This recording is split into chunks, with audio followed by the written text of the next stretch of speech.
Kak Esa, atas berkatnya lah kita dapat berkumpul di kantor kita ini dengan keadaan baik. Pada saat ini sebelum kita memulai pemaparan dari yang dibawakan oleh Ibu Tanggang, saya akan membacakan dulu susunan acara kita pada saat ini. Yang pertama kata pengantar, dari protokol atau MC, yang kedua doa yang dibawakan Ibu Pedi, yang ketiga pemaparan tentang diseminasi budaya positif yang dibawakan oleh GS Tanggang, kemudian yang keempat tanya jawab, yang kelima kesimpulan, dan keenam doa penutup. Inilah susunan acara kita pada saat ini. Puji dan syukur kita Bolong selaku moderator dalam pengimbasan atau diseminasi budaya positif yang akan saya paparkan. Baik Bapak Ibu, izin saya akan memaparkan atau mengimbaskan kepada Bapak Ibu sekalian tentang diseminasi budaya positif. Diseminasi budaya positif ini berhubungan dengan kita mau menciptakan lingkungan sekolah yang aman dan nyaman, berbasis disiplin positif di sekolah yang akan berdampak secara maksimal pada perkembangan dan pembentukan karakter peserta didik kita di sekolah. Baik Bapak Ibu, di sini ada disiplin positif, yaitu terkait dengan teori kontrol oleh Bapak William Glaser, di mana di sini Bapak Ibu ditekankan kita tidak bisa mengontrol orang lain, hanya diri kita sendiri yang bisa mengontrol diri kita. Sama dengan peserta didik, kita tidak, Bapak Ibu, banyak orang beranggapan bahwa tidak ada aturan lagi atau konsekuensi yang kita berikan kepada peserta didik. Tapi dalam hidup bermasyarakat selalu ada, Bapak Ibu, selalu ada tatanan atau aturan dengan konsekuensi dari setiap tindakan yang dilakukan oleh anggota masyarakat. Dalam penerapan budaya positif, guru melatih kesadaran murid melalui pemahaman bahwa tatanan dan konsekuensi hadir untuk memberikan keselamatan dan kebahagiaan kepada diri sebagai manusia dan anggota masyarakat. Sehingga tatanan tersebut dipatuhi bukan karena takut konsekuensi, tetapi karena kesadaran diri ingin mewujudkan nilai-nilai berharga. Baik Bapak Ibu, terkait pemaparan saya tentang diseminasi budaya positif, di sini nanti kita mau menuntut kesadaran murid bukan karena takut kita berikan sesuatu hukuman, atau takut karena kita atau ingin mendapatkan penghargaan dari kita berupa hadiah atau segala macam. Jadi di sini dituntut Bapak Ibu, anak-anak harus memiliki kesadaran yang datang dari dirinya. Baik, miskonsepsi yang berikutnya, dengan membuat keyakinan kelas dan ditempatkan. Namun dalam budaya kita, makna kata disiplin telah berubah menjadi sesuatu yang dilakukan seseorang pada orang lain untuk mendapatkan kepatuhan. Jadi disiplin ini kita buat Bapak Ibu supaya menciptakan lingkungan belajar yang nyaman dengan harapan siswa mematuhi. Seperti itu Bapak Ibu. Kita masuk ke nilai-nilai kebajikan universal. Nilai-nilai ini berhubungan nanti dalam penerapan keyakinan kelas. Nilai-nilai kebajikan adalah sifat-sifat positif manusia yang merupakan tujuan mulia yang ingin dicapai setiap individu. Nilai tersebut bersifat universal dan lintas bahasa, suku, bangsa, agama maupun latar belakang. Saya lanjut dulu ya Bapak Ibu. Nah, ini teori perilaku manusia atau perilaku peserta didik kita untuk menghindari ketidaknyamanan atau hukuman. Artinya, ketika saya membuat peraturan di kelas 5, mereka taat. Jadi kita lihat, oh disiplin kelas 5. Tetapi setelah naik, berubah. Karena apa? Karena mereka melakukan ini karena memang takut sama apa konsekuensi yang saya berikan. Ini motivasi eksternal. Sebenarnya baik kan Bapak Ibu, kalau kita lihat, ya baik, anak-anak kita beri ke peraturan di kelas, tertib. Tapi dampaknya seperti ini Bapak Ibu. Nanti kita lihat dampak jangka pendek dan jangka panjang. Makanya sering kita lihat, padahal di kelas 2 kemarin seperti ini loh Pak. Kenapa sekarang kelas 5 seperti ini? Ternyata ini yang mempengaruhi Bapak Ibu, teori motivasi ini. Mereka melakukan itu karena ketidaknyamanan atau karena takut dihukum.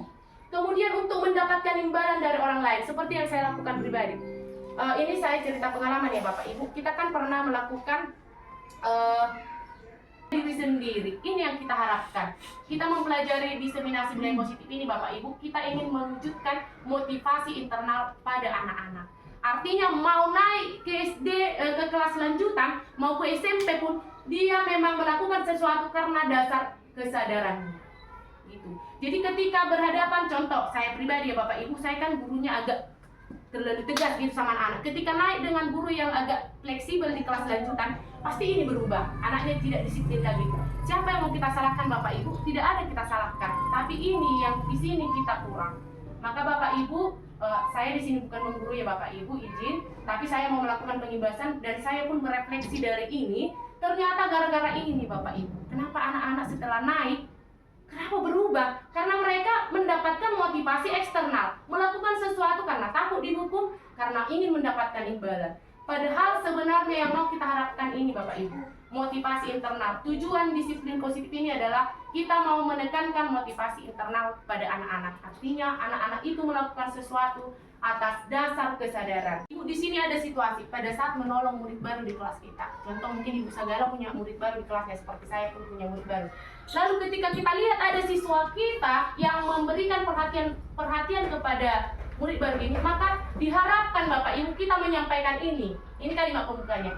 Kemarin Ibu perhatikan kamu memberi penjelasan ya nak tentang peraturan di kelas 5.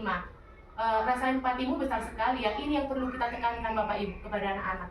Kita menyampaikan ini, rasa empatimu besar sekali. Berarti dia merasa, oh nahulau nih, oh yang saya lakukan itu ternyata saya sudah termasuk orang yang memiliki empati. Seperti itu ya Bapak Ibu. Ini yang perlu kita tekankan.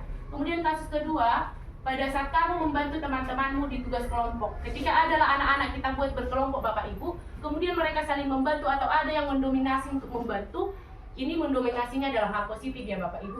Maka kita beri yang kalimat pembukanya kepada anak itu seperti ini. Saya menghargai usaha kamu ya nak, rasa kepedulianmu tinggi sekali ternyata. Maka anak-anak itu secara tidak langsung nilai-nilai ini akan dipahaminya Bapak Ibu. Nanti ini berhubungan dengan penetapan keyakinan kelas ya Bapak Ibu. Kemudian ada situasi pada saat kamu memungut kertas-kertas yang berserakan di lantai.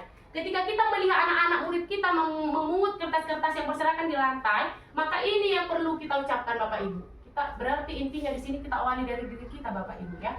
Di sini diharapkan kita mampu bilangkan terima kasih untukmu ya nak. Rasa tanggung jawabmu ternyata besar sekali.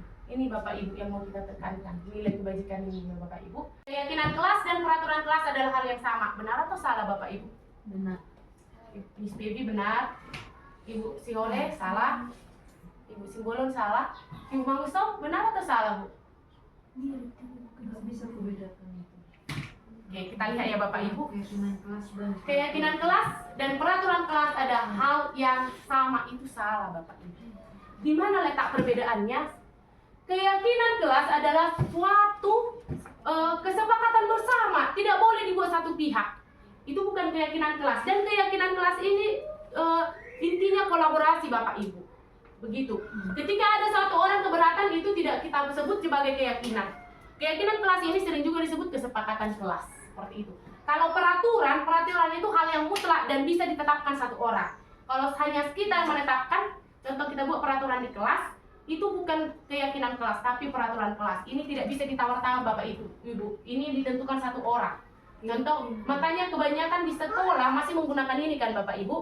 Memang sebenarnya di satu sisi tadi saya harapkan pembebasan ini juga ibu-ibu kepala sekolah Bapak Ibu.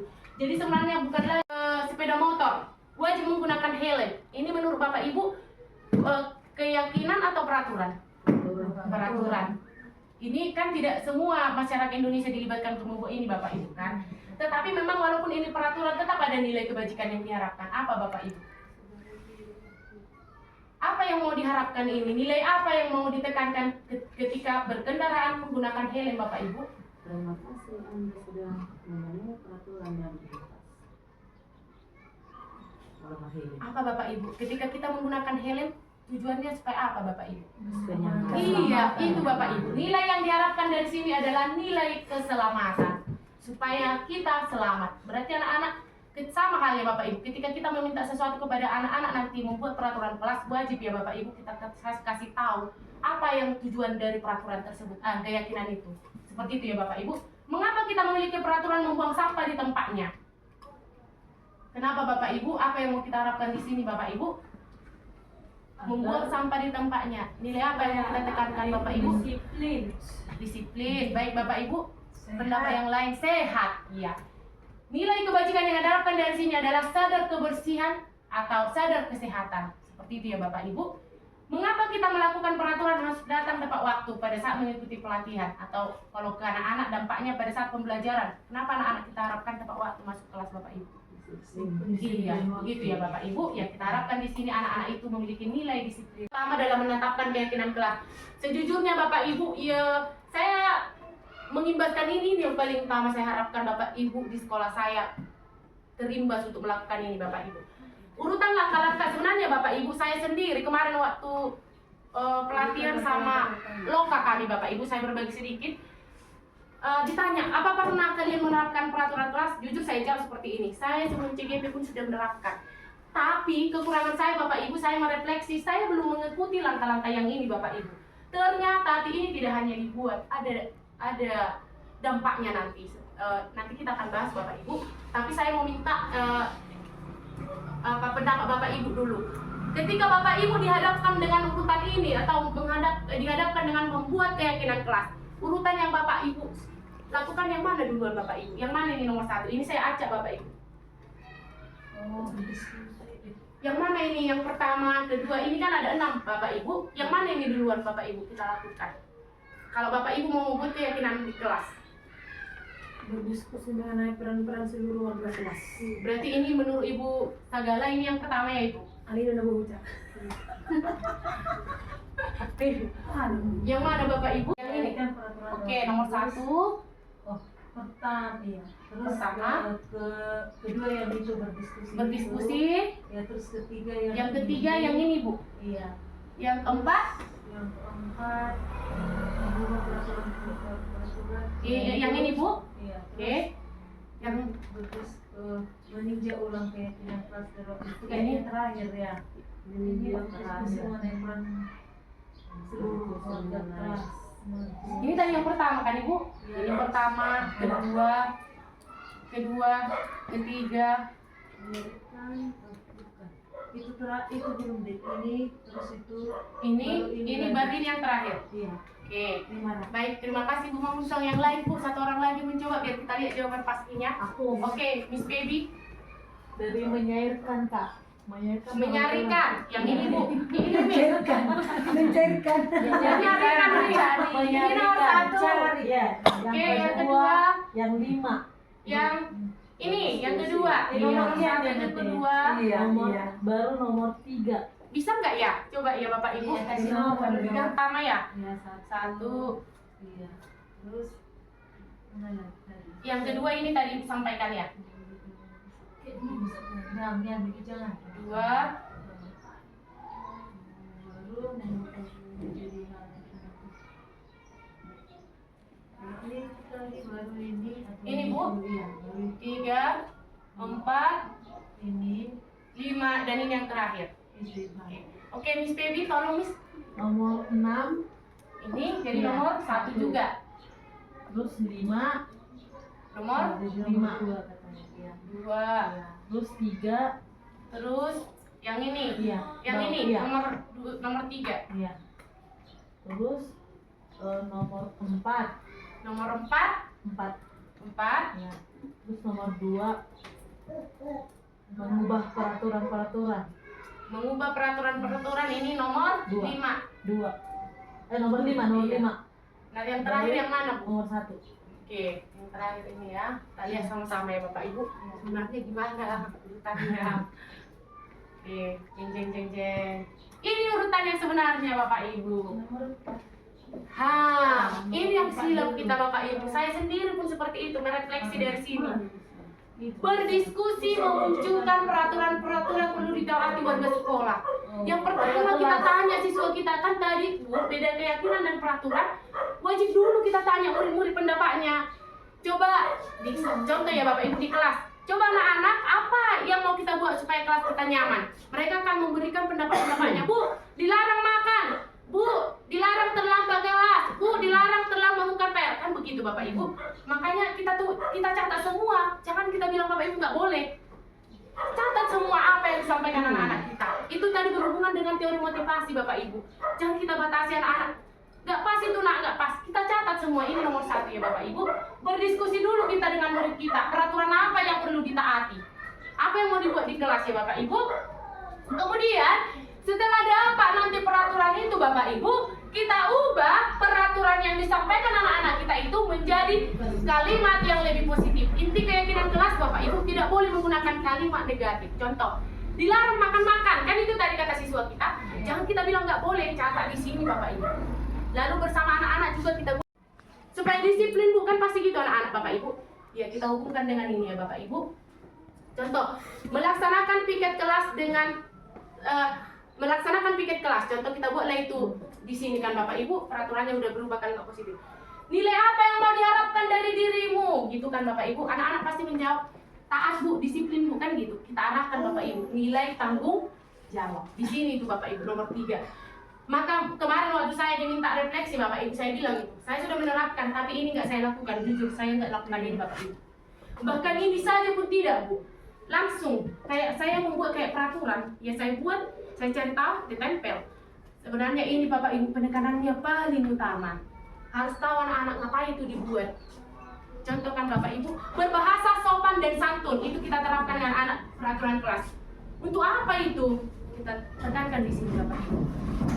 Itu Bapak Ibu ya. Nomor 3. Setelah kita kasih beritahu kepada murid kita tentang nilai kebajikan, maka masuk kita Bapak Ibu. Berdiskusi mengenai gambaran perilaku mencerminkan keyakinan kelas. Seperti ini Bapak Ibu. Makan pada jam istirahat. Gimana maksudnya ini nak? Maka kita tentukan contoh perilakunya. Kita sebutkan satu orang. Contoh Bohar, ketika kamu kelaparan nak, padahal belum jam istirahat, boleh makan, tapi permisi. Atau Bohar, kalau lapar, kalau kamu bawa bontok makan dari rumah, dan bawa bontok makan di jam istirahat, itu diharapkan dari sini Bapak Ibu. Maksudnya kita contohkan apa yang mau dilakukan. Berdiskusi mengenai peran warga kelas.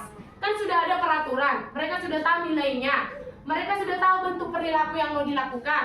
Kemudian apa peran mereka untuk menaati keyakinan kelas itu? Begitu Bapak Ibu. Contohnya, saling menghargai Bapak Ibu. Kan anak-anak pasti kita bilang, apa peranmu? Apa peran kalian terhadap keyakinan kelas kita Bu? Keyakinan kelas kita. Maka anak-anak kita, kalau ada jawaban yang lain, maka kita arahkan Bapak Ibu bahwa itu dilakukan untuk perannya itu yaitu untuk menaati peraturan yang telah disepakati. Kan itu perannya Bapak Ibu, dan tidak hanya guru, maka semua murid.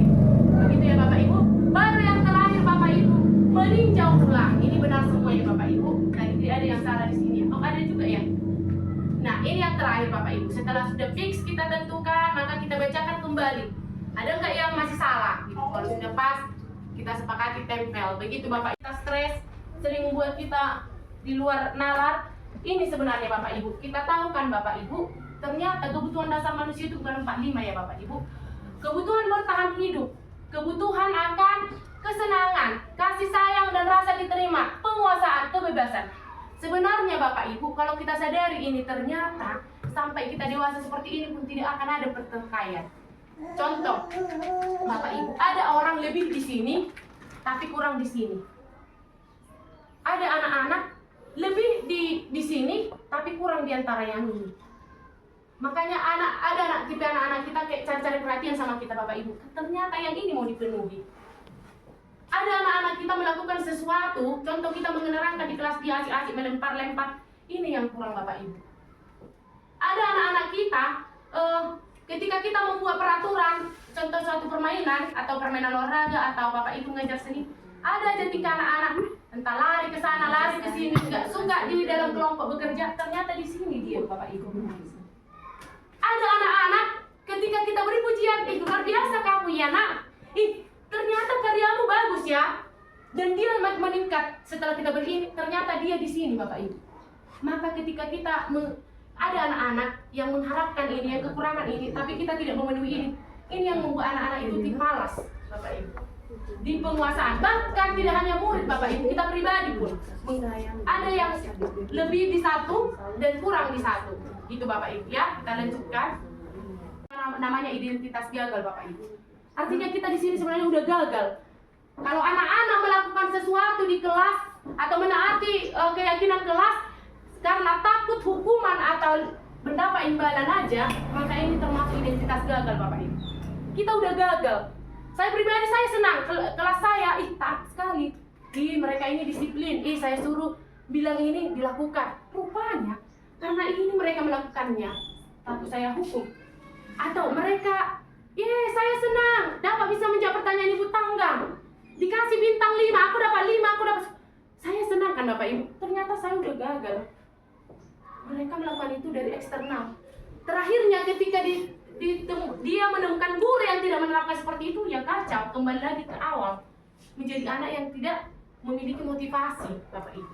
Maka diharapkan yang ini, identitas berhasil, yang dari dalam dirinya, Bapak Ibu. Maka posisi kita supaya identitas berhasil itu terwujud, ini kan Bapak Ibu, motivasi ini, identitas gagal ini muncul karena peran kita, ini tadi Bapak Ibu, peran posisi kontrol guru sebagai penghukum, kita sebagai penghukum, guru sebagai membuat orang merasa bersalah, sering kita menghukum anak, membuat mereka merasa bersalah, sebagai posisi teman dan pemantau. Kita berpikir seperti ini kan, saya mau jadi teman anak-anak, artinya anak-anak tidak tahu sama saya. Padahal ketika ini kita lakukan ketika anak-anak yang memiliki kebutuhan kebebasan, maka suka-sukanya sama kita. Ini di sini Bapak Ibu. Kita menghukum anak, kau ya Joyce, kau ya Bohal, jangan lagi anak ya, kita kawan-kawan.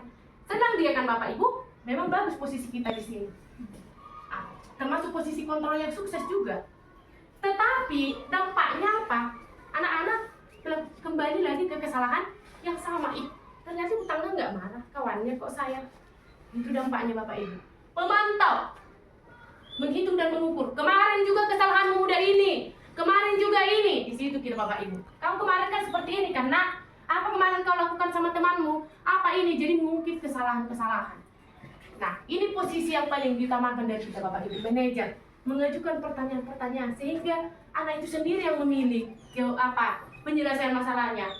Ini berhubungan nanti Bapak Ibu, habis ini kita bahas mengenai segitiga restitusi. Jadi seringkali saya pribadi Bapak Ibu di posisi ini berhukum. Kalau kita mau jadi manajer, ini dia Bapak Ibu. Restitusi, namanya nanti segitiga restitusi. Restitusi adalah proses menciptakan kondisi bagi murid untuk memperbaiki kesalahan mereka sehingga mereka dapat kembali ke kelompok mereka dengan karakter yang lebih kuat. Artinya dan gak berharap terkucilkan dan merasa kayak minder. Saya pribadi kan sipian lah, saya ada kayak mana lah menghadapi ini ya. Ada apa namanya Bapak Ibu, ada di sini nanti Bapak Ibu ada strategi yang mau kita gunakan. Ciri-cirinya Bapak Ibu, belajar dari kesalahan bukan menebus kesalahan. Kan sering kita, kamu udah motor kelas, 1 minggu kamu piket, kan gitu kan Bapak Ibu, menebus kesalahannya 1 minggu dia piket, akhirnya dia menjadi orang yang merasa aku ini udah berapa kali dihukum, menjadi dah memperbaiki hubungan. Jadi dia tidak membenci kita Bapak Ibu, melainkan dia sadar. Ini kesadaran dari diri ini Bapak Ibu. Nanti kita lihat caranya Bapak Ibu, menawarkan bukan memaksa. Nanti ada di segitiga restitusi begini Bapak Ibu bahasan dulu. Jadi sebaiknya kamu lakukan gimana nak supaya tidak seperti itu. Mereka sendiri yang menjawab, bukan kita. Kalau kita kan Bapak Ibu, mersuku songonom Bapak Ibu, kami sendiri pun yang sudah praktek Bapak Ibu, dilema. Bahkan saya berbagi ya Bapak Ibu, adalah kepala sekolah SMP Negeri 1 Pangurahan Berkat seperti ini. Saya sebelumnya orangnya tegas doang, salah murid. Bukan saya bilang saya sering memukul, tapi saya tegas. Ketika saya terapkan ini Bapak Ibu, anak saya terpelongo, inna. Songonom menda sudah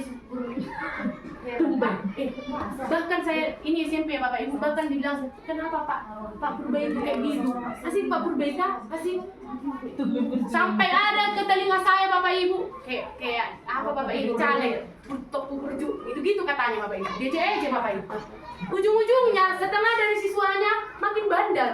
Iya wajar. Karena kan anak-anak yang kita tahu takut hukuman, karena kita memang Bapak Ibu di sini benar-benar dibutuhkan kekonsistenan kita dan kesabaran kita. Arti tertarik untuk menyelesaikan masalahnya, nah nggak mau dan mengelului masalah itu, kan gitu kita bahas tadi Bapak Ibu di sini. Kalau kamu menyalahkan diri sendiri terus menerus, apakah kamu bersikap baik pada dirimu? Kan enggak, maka nggak apa-apanya salah. Ibu juga pernah salah, begitu bahasanya di sini Bapak Ibu. Maka memang kita mempertaruhkan kesabaran hati memang. Betul ya? Harus inilah. Gak apa-apa nak, gak apa-apa. Jangan takut. Jadi berjolo dan terus ngomong dengan dia. Kan anak-anak kalau tahu salah kita panggil gimana? Bahkan tidak mau kan Bapak Ibu. Baru terus ngomong berjolo jantungan. Tahu kan Ibu? Kan enak kan? Jadi kan Bapak Ibu kritik. Gak apa-apa nak, sini. Apa-apanya Ibu juga pernah salahnya. Gitu Bapak Ibu, menstabilkan identitas dulu. Setelah udah aman anak-anak itu udah punya tunggak jumpa sama kita Bapak Ibu, dia merasa kayak udah stabil jiwanya dan nggak ada hidup lagi. Ini selanjutnya kita validasi lah kebutuhannya. Puasa yulah semua nih. Contoh, kenapa dia memukul kawannya? Kenapa dia bercakap kotor? Kamu bisa saja kan melakukan hal yang lebih buruk, tapi kamu tidak melakukannya. Contoh nak, contoh Bapak Ibu, kita menjumpai anak-anak kan, ayo pukul dong anak. Gak apa-apa, biasa. Sebenarnya ibu harganya kamu nak, belum sampai kau matikan kawan ini. Harus itu, iya Bapak Ibu benar. Di sini seperti itulah bahasanya. Belum sampai. Contoh kan udah dikotorinya kelas, dilemparin maaf kata, kayak apapun itu, masih ibu hargai nak. Enggak ibu asbes itu kamu buat. Harus kayak gitu kita buat. Iya betul Bapak Ibu, dilema Pikiran luas. berpikiran luas.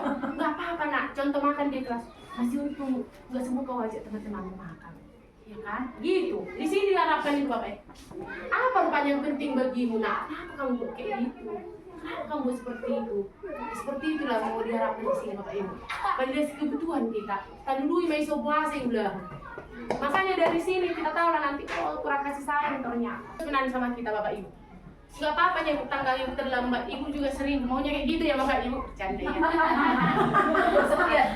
Jadi besok ya. Jadi tahu saya Bapak Ibu. apa-apa ya Ibu.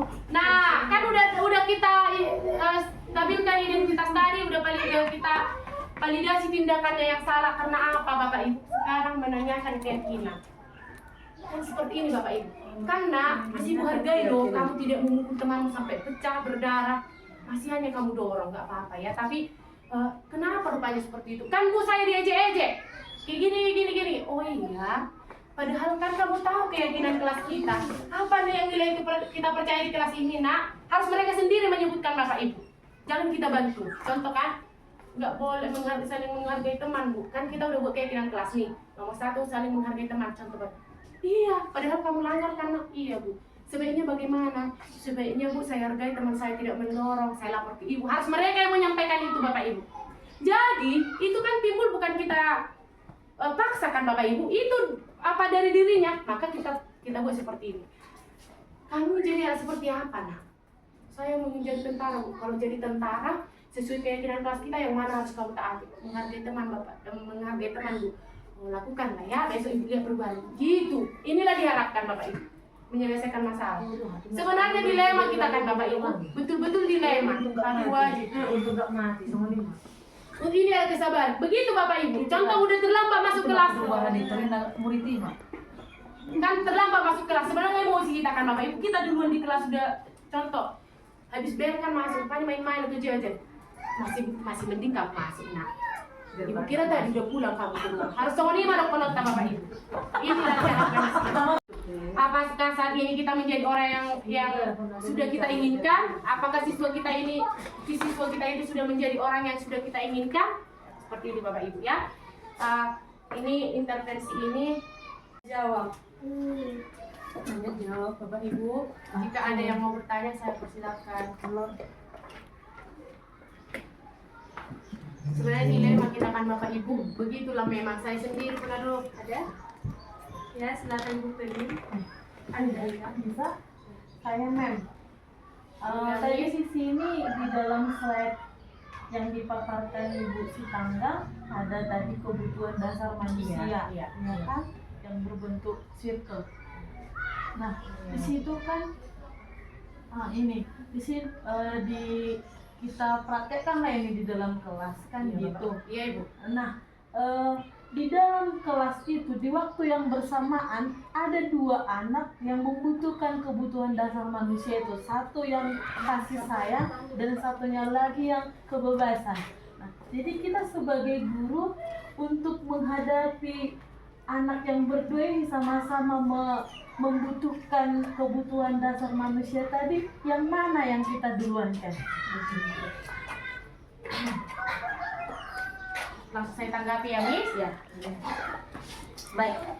Bapak Ibu, sebenarnya kami sekarang masuklah ke pembelajaran berdiferensiasi. Pertanyaan Miss PB inilah yang mendasari hadis modul 14 ini di seminar budaya positif ini. Lanjut ke pembelajaran berdiferensiasi. Supaya apa? supaya memenuhi ini. Tidak boleh seperti yang diutarakan Miss Baby, oh ini dulu ya yang butuh kasih sayang ini. Tidak boleh Bapak Ibu. Makanya kita sebenarnya pun diminta kreatif mencari strategi atau model pembelajaran yang memungkinkan ini semua terpenuhi di kelas. Anak yang memberi kebebasan, maka kita buat kelompok. Nah, di dalam kelompok ini yang ukuran kasih sayang sudah dapat berbagi kasih sayang, tergantung kita memfasilitasi Bapak Ibu. Maka diharapkan pembelajaran berdiferensiasi. Pembelajaran berdiferensiasi berhubungan dengan ini dan potensi Bapak Ibu, potensi murid kita. Sekarang kami lagi di pembelajaran berdiferensiasi Bapak Ibu. Sedikit saya berbagi juga. Ternyata pembelajaran berdiferensiasi itu tidak semudah yang kita bayangkan. Ternyata memang kalau kita kurang kreatif Bapak Ibu nggak bisa kita jalankan. Pembelajaran berdiferensiasi menekankan potensi yang ada pada diri anak. Jadi di pembelajaran di kelas harus bisa menyeluruh ini terpenuhi dan menyeluruh potensinya terpenuhi. Makanya di dalam pembelajaran berdiferensiasi, contoh kayak Ibu bilang tadi, adalah anak, kita buat 2 kasus ya. Anak yang butuh kebebasan, anak butuh kasih sayang. Diskusi ini cocok. Ketika diskusi dia ada lagi sendiri-sendiri kan gitu Bapak Ibu. Anak yang memiliki kebebasan udah bebas mereka mengutarakan pendapatnya, jangan kita batasi. Gitu, begitu Bapak Ibu. Jadi kan untuk mengatasi yang 2 ini sudah bisa kita pakai Tambahan Ibu Tangga. Baik gini kan, kami di kelas buat kesepakatan kelas.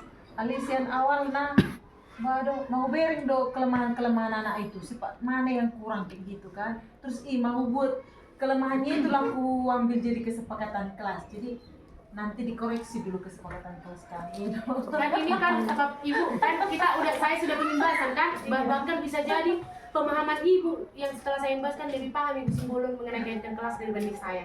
Kan udah membahaskan, maka nanti boleh kita diskusi. Nggak mungkin saya tapi kan melalui urutan tadi Bapak Ibu kan udah mungkin paham lah ya, saling paham kita gitu. Itu gunanya pembahasan Bapak Ibu. Bukan mengguru ya, artinya di sini kita diskusi lah, saling sharing gitu.